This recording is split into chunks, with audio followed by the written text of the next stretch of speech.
Hi, this is Jeff with InvoCabo, and this brief webinar will show you how to double your donations with predictive behavioral modeling. So, how does this work? Well, first of all, it starts with knowing your donors. The question is, who are your donors? Now, you probably have a list. You would say, well, we know who they are. But my guess is that you only have a very basic understanding of who they really are, how they think, what's in their heart and their mind and their soul. Now, Google Analytics might give you a little bit more information. But when we talk about the demographics of your people, when we talk about the psychographics, their lifestyle choices, really understanding who they are, being in love with them. If you're in love with somebody, you know them, you can probably finish their sentences, you can predict what they're going to do. If you really knew who your donors were, then your communication would be more effective, right? You would be able to write in a way that would be recognizable to them. It would be like that voice in their head that they secretly hear, they've listened to their entire life. They'd be a lot easier for you to find out in the marketplace. They're a lot cheaper for you to communicate with because if engagement levels are better, then ad networks are going to prioritize your messaging because your people are more responsive. They'll respond better to your request that they take action, whether that's joining an event, whether that's liking and sharing something on social media, whether that's giving money, whether it's praying for you or coming out to an event. They'll donate, and they'll donate more often and for longer, and they'll give more money if you really know who they are and know how to communicate with them. Not only that, but they'll refer other people like themselves. They will become your best marketers. So, how is it that we get to know these donors? Well, the old fashioned way was to do market research, to do surveys and interviews of a small percentage of your donors, and then have someone analyze that and tell you who they were. But the new way is faster, cheaper, and more effective, and that's using predictive behavioral models.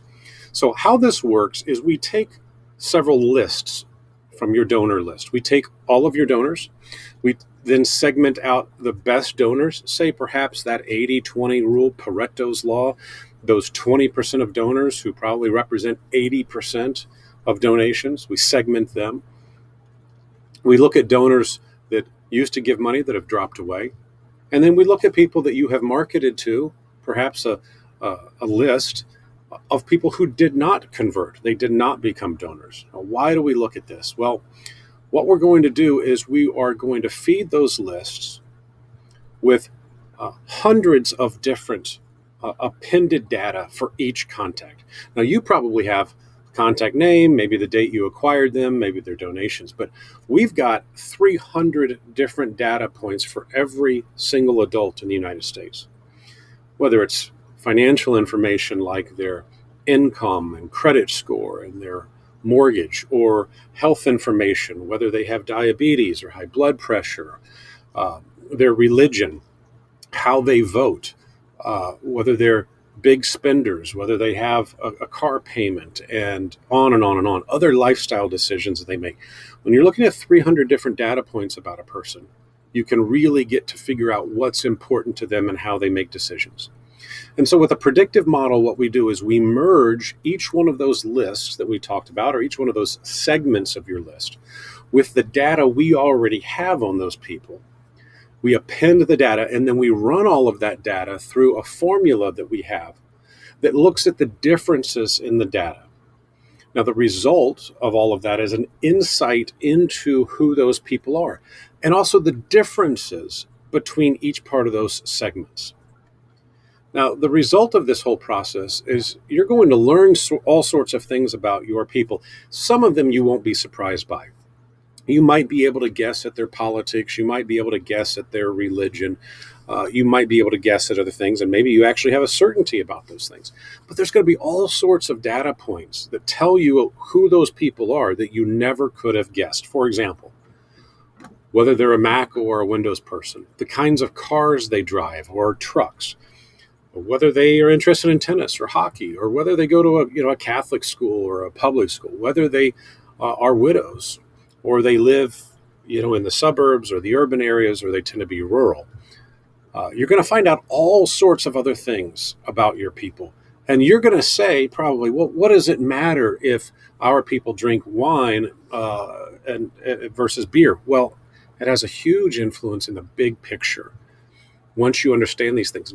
Because now that we know those things, we can target the most desirable people in the marketplace based on what we know. If we know, for example, that your people use Macs disproportionately to the regular population, now we can go target people who are Mac users. Or if we know that they are wine drinkers and they don't, but they're not big into beer, guess what? Now we can start layering in all of these interests. And suddenly your ads, your communications, your emails, your direct mail pieces, your radio, TV, whatever mechanism you're using will have better engagement, higher ROIs as a result, because we segment and target each one of those niches. And when you layer them on top of each other, that's when it becomes very powerful. So you're looking at social media, you're looking at Google and YouTube ads. All of those things make your marketing more powerful. Plus, now we can use list-based marketing. So instead of looking to somebody else to make the decisions for you, instead of renting someone else's donor list, instead of hoping that YouTube and Facebook or other data providers will show your ads and your message to the right people, now we can actually go buy that data. We can go directly to the consumer.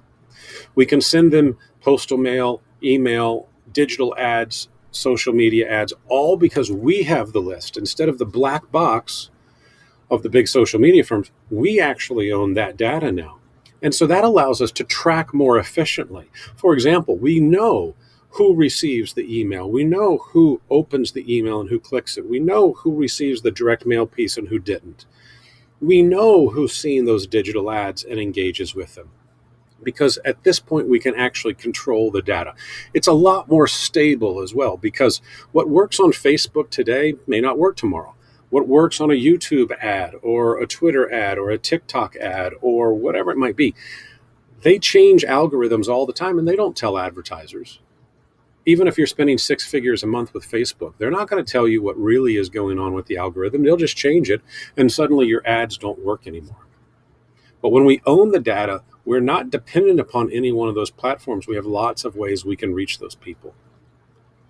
Plus, it means because we're showing our customers your message, your prospects rather, when we're showing your prospects your message across multiple platforms, it's going to be a lot more effective. We have case studies that have shown that prospects who see your ads and then get your direct mail piece and then continue to see your digital ads, they respond not just twice as profitably, but more than 2x, because it makes sense. They've seen your ads in so many places. So what are the results of all of this? Well, of course, your marketing has a lot more transparency. You know what's happening. You can see inside of it at each point of the marketing funnel and measure that performance. You have more metrics that you can evaluate and study. You have a lot less waste in your marketing and advertising campaigns. And that means that you can scale with confidence. And that means that you can double in just a year. Instead of trying to grow at 5 or 10 or 15 or 20%, you can double through a series of small tests performed repeatedly over a short period of time that verify all of the things that we have learned from the data. You can scale up quickly. Now, your donor affinity is going to improve as well. They're going to give more often. They're going to stay with you for longer. And all of this, of course, means that when we make increases of 10, 20, 30% at multiple levels, you're going to be a lot more profitable. If you doubled the number of donations and the number of donors in the next year, but you kept those fixed overhead at the same place because your email and your direct mail and your social media was a lot more profitable, what would that drop to the bottom line that you could invest for your primary mission? You're going to grow a lot more faster. There's going to be some headaches that come from that. I hope this webinar has been helpful. If you have any questions, you can book a time below to chat with us. No obligation, no sales pitch. We just love talking about this stuff. Thanks for taking the time to listen. Have a great day.